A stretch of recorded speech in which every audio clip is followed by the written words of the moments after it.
भारत के अब तक के उपराष्ट्रपति जगदीप धनखड़ ने इस्तीफा क्यों दिया और प्रधानमंत्री इस्तीफे पर अब तक चुप क्यों है, पता नहीं चल पा रहा है। केवल अटकलें इस वक्त चल रही है।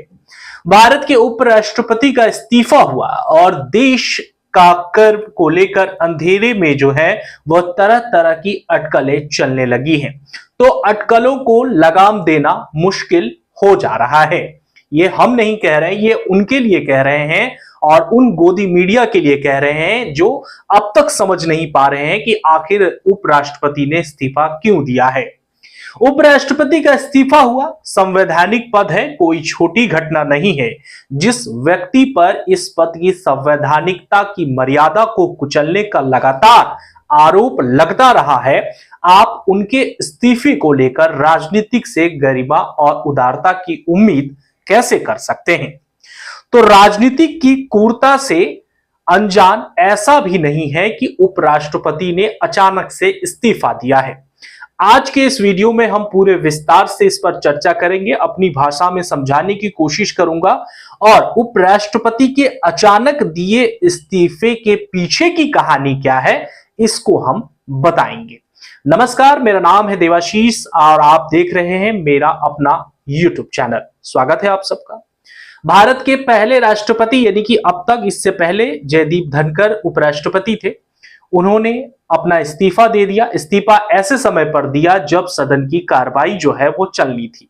हालांकि कल से मॉनसून सत्र जो है उसकी शुरुआत हो चुकी है और इसी मॉनसून सत्र के शुरुआत में यानी कि जब शुरुआत होती है 11 बजे से लेकर 12 बजे तक, तब तक उपराष्ट्रपति जगदीप धनखड़ जो है वहां पर चेयर पर आसन पर मौजूद होते हैं।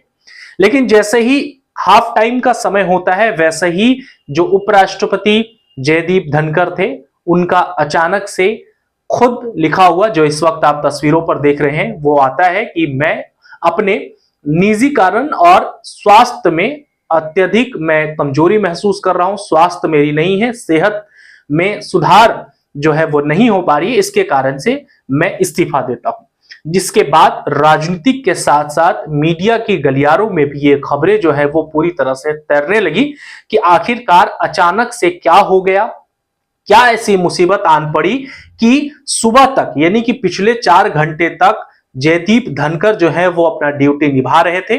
लेकिन जैसे ही अचानक 1 बजा और 1 बजने के बाद अचानक से वो अपना इस्तीफा क्यों दे दिए। अब इस पर अभी तक कई लोगों को नींद जो है वो नहीं आ रही है, आना भी नहीं चाहिए, क्योंकि बात भारत के उपराष्ट्रपति के इस्तीफे की है। हम आपको ये बता दें कि अब इसके बाद जो अटकलें लगाई जा रही हैं वो बहुत मजेदार अटकलें हैं। दरअसल हम आपको बता दें कि बिहार में अक्टूबर नवंबर के समय में विधानसभा का चुनाव है।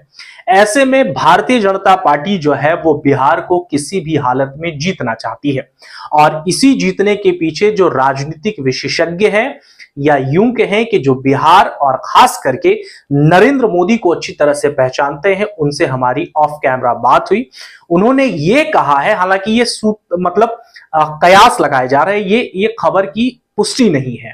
उन्होंने ये कहा है कि बिहार चुनाव को देखते हुए हो सकता है कि उपराष्ट्रपति का इस्तीफा प्रधानमंत्री नरेंद्र मोदी और अमित शाह के इशारे पर ले लिया गया हो, क्योंकि नरेंद्र मोदी किसी भी हाल में बिहार में भारतीय जनता पार्टी की जो सत्ता है, जो मुख्यमंत्री है, उसको वो गंवाना नहीं चाहते हैं, उसको वो रखना चाहते हैं। तो कयास ये लगाया जा सकता है कि बिहार चुनाव के मद्देनजर हो सकता है कि बिहार का कोई महादलित, अति पिछड़ा या ऐसे समुदाय से आने वाले व्यक्ति को क्या जगदीप धनखड़ की जगह मिल सकती है, ये एक बड़ा जो है क्वेश्चन मार्क है। हालांकि राजनीतिक गलियारों में ये भी खबरें चल गई कि नीतीश कुमार उपराष्ट्रपति के लिए जा रहे हैं। हालांकि इसका खंडन हुआ, जेडीयू के ही लोगों ने इसका खंडन किया कि नीतीश कुमार बिहार में ही रहेंगे, बिहार के मुख्यमंत्री ही बनते रहेंगे, वो केंद्र में नहीं जाएंगे। लेकिन देखिए, राजनीति का भंवर है, राजनीति में कुछ भी कब क्या हो जाए वो कहा नहीं जा सकता है। हो सकता है आने वाले समय में नीतीश कुमार मान जाए, प्रधानमंत्री नरेंद्र मोदी का वैसे भी वो हमेशा नाम लेते रहते हैं, कई बार उनकी तारीफ कर चुके हैं, तो हो सकता है उपराष्ट्रपति के लिए भी वो चले जाए, लेकिन मुझे नहीं लगता है कि ऐसा कुछ होगा। लेकिन मैं आपको इस वीडियो के जरिए यह बताना चाहूंगा कि हो सकता है कि बिहार का कोई अति पिछड़ा महादलित व्यक्ति को उपराष्ट्रपति की जगह मिल सकती है, और इसका सीधा से सीधा इशारा होगा कि बिहार का चुनाव किसी भी हाल में भारतीय जनता पार्टी जो है वो जीते। अब देखना तो बड़ा दिलचस्प होगा कि आने वाले समय में क्या कुछ होगा, लेकिन ऐसे समय में जो है उपराष्ट्रपति का जो इस्तीफा आया है उसको लेकर विपक्ष जो है वो लगातार सरकार पर हमला बोल रही है। आपको क्या लगता है कि ऐसे समय में जयदीप धनखड़ ने अपना इस्तीफा क्यों दिया? इसके पीछे का कारण क्या हो सकता है? कमेंट में जरूर अपनी राय, आपके कमेंट के ऊपर ही अगला वीडियो हम बनाएंगे। खबर आपको कैसी लगी जरूर बताइएगा। चैनल बिल्कुल नया है, सपोर्ट की आवश्यकता है, तो चैनल को बिना सब्सक्राइब किए हुए मत जाइए। मिलते हैं अगले वीडियो में फिर से किसी ट्रेंडिंग टॉपिक के साथ। तब तक के लिए शुभ रात्रि, नमस्कार।